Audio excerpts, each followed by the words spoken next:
Okay, we got a no cooling call here, and it is a potential warranty call.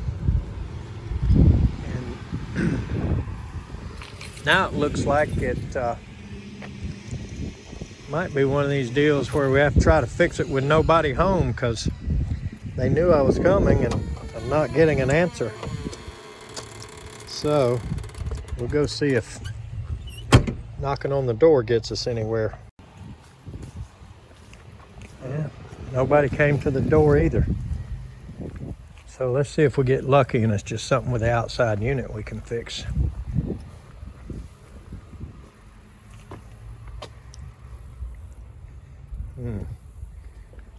Things out of level a little bit. I remember we put those rubber pads, and looks like the cork is about deteriorated on them. And this was a slab they poured that they liked, but let's take a look inside and see if maybe it's just an outdoor unit problem that we can fix without getting in. Okay, cover off.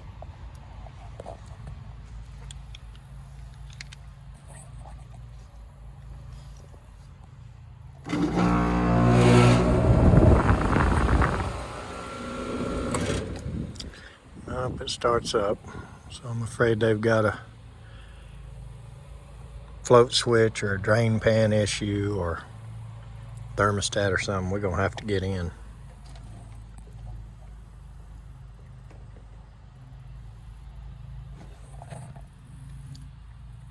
We might as well put this cover back on. We interrupt this video for a quick 60-second tech tip. Well, that's what Brad in South Carolina, I think his channel was HVAC NSC in South Carolina. He used to call them that. I don't know if I'll make the 60-second mark, but let's show you something I'm doing now.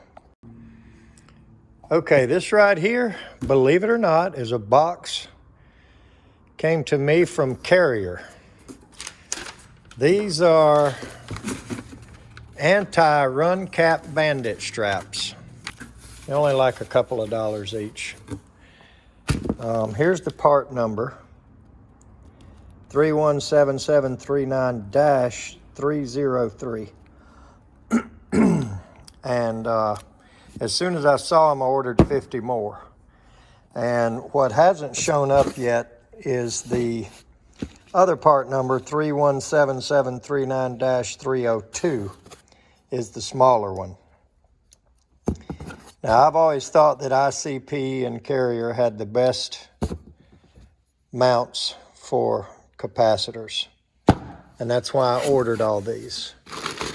And so we'll just call this my little anti-run cap bandit box, and should have 2 more boxes coming. So let's take a quick look at them. Okay, these 2 capacitors are physically the 2 most popular sizes. Now, this is a 45 by 5 and this is a 35 by 5, but you know, I'm not saying the values, but the physical size of this, those are the 2 most popular ones, most common ones we see. So let's just do a quick eyeball on it. You can raise that up, take you a bit tip screw or self-tapping screw, whatever you got, and got room for 2 of them. You can put them right inside of any unit. Now, the most common thing I'm going to use these for is even up to the 40 and 45s. The imports and the older capacitors are about this size. And so I'll be commonly taking one of these out, and you know, I'm left with a bracket, like that's an old one there that I saved. I'm left with a bracket like that, trying to put one of these in it. So obviously, that's the advantage I see in ordering a big box full of these. And, you know, I wanted to get my greedy little hands on it before I've just always been a believer. I don't count my chickens till they hatch. But once I saw that, man, I was really happy. I mean, it's $2 and some odd change. So I have since ordered 50 more of these, and I've ordered 50 of these, and I think that'll stock me for a while. This is not that common, so the smaller ones we don't see near as much of when we're out here in the field doing those quick repairs. All right, I'm sure I missed the 60-second mark by a long shot, but thanks to Carrier helping train. How about that? Thanks to Carrier, I'm going to improve my service efficiency and repairs. All right, let's get back to the video. Okay.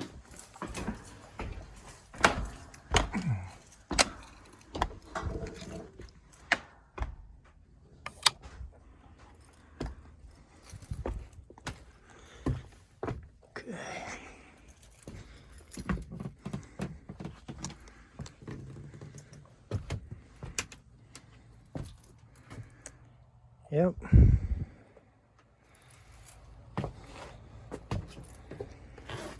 She's full.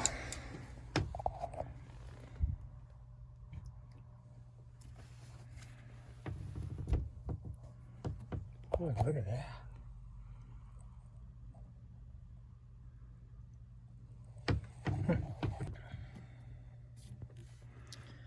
That plug should be out.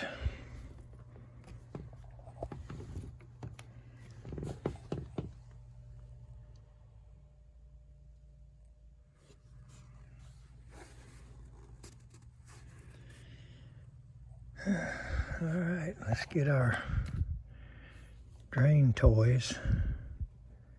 I don't think that low voltage wire should be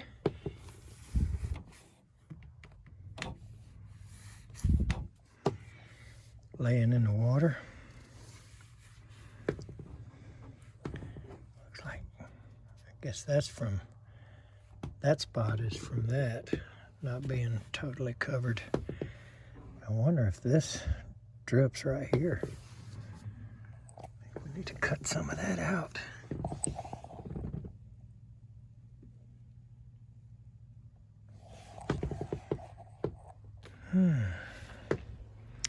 So as always, I'm gonna try the vacuum outside first.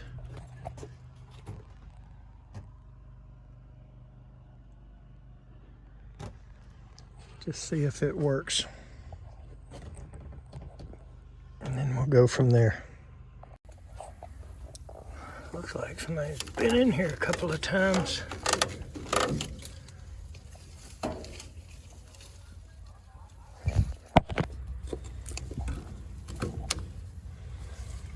Okay, comes the noise.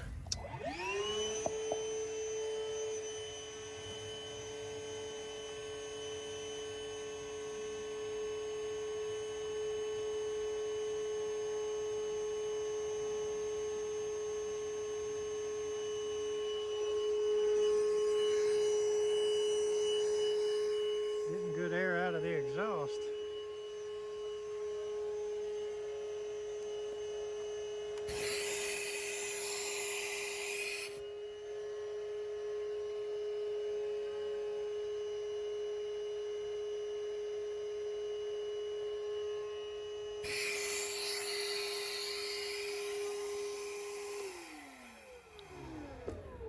All right, let's go upstairs and see what we got.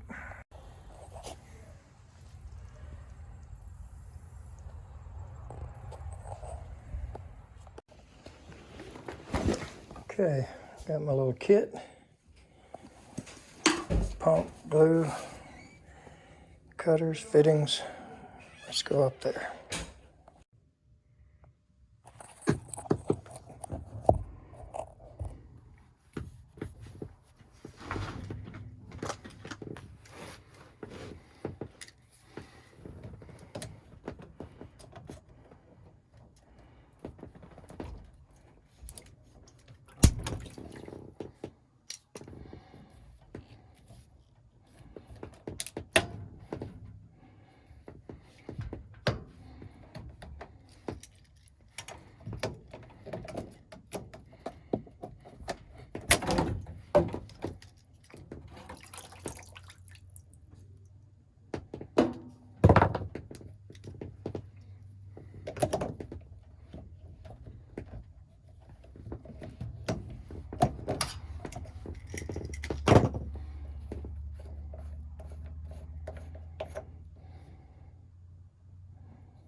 See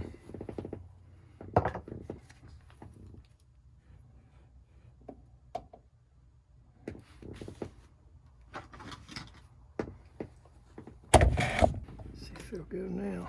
Yeah. Okay.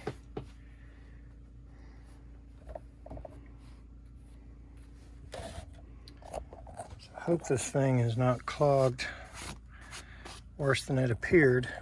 There was nothing open on it, no open T's. So I think I pulled some sludge out of the P-trap. Let's see what we got.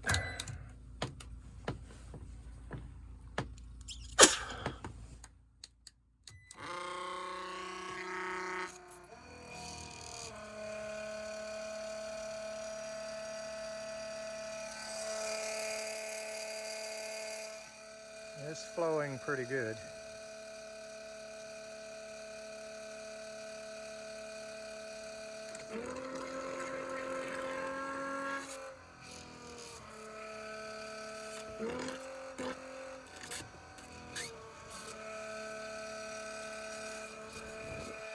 And yeah, this thing pumps trash right through it pretty good too.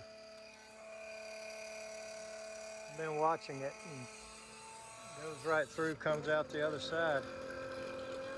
Okay, the float switch just deactivated and the unit came back on.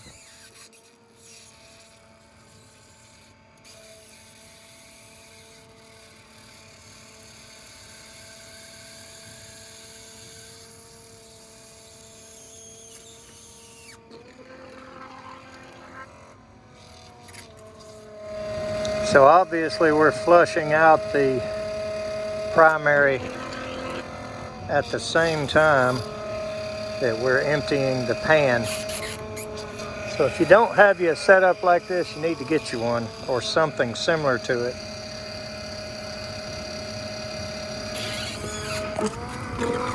I'm still going to come up with something good that goes on the end here and kind of acts as a filter or screen, but it's going to have to be something pretty big because you get a lot of garbage and trash in these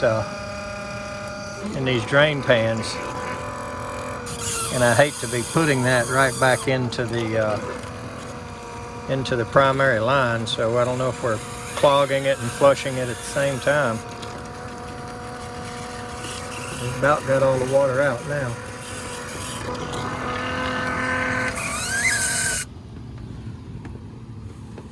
I think we just lost our battery.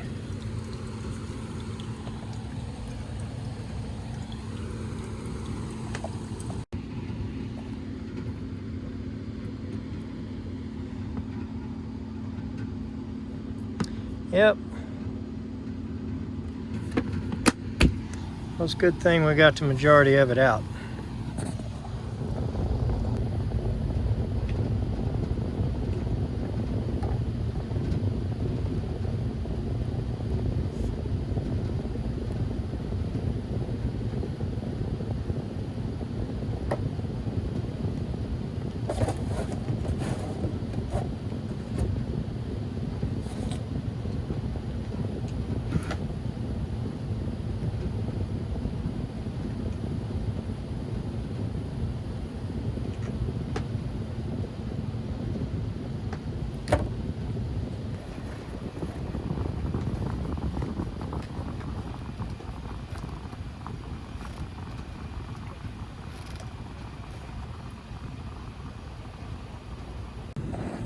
Okay, so after looking at where the drain went out and everything down there, I just decided to take the trap out of it, which was over on the other side.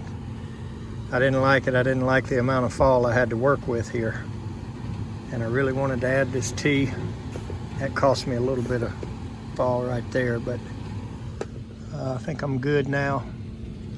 So I've followed it all the way. I adjusted that first hanger and I added one back here, and so we're looking good. So let's go outside and watch it drain before we leave.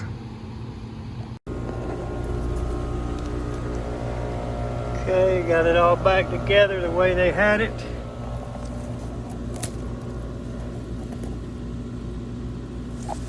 You She just started draining, so I'd say we're okay now.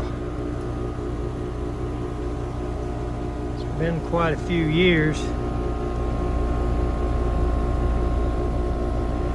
This thing still looks pretty clean, but we will offer to do some servicing and whatnot before we leave, but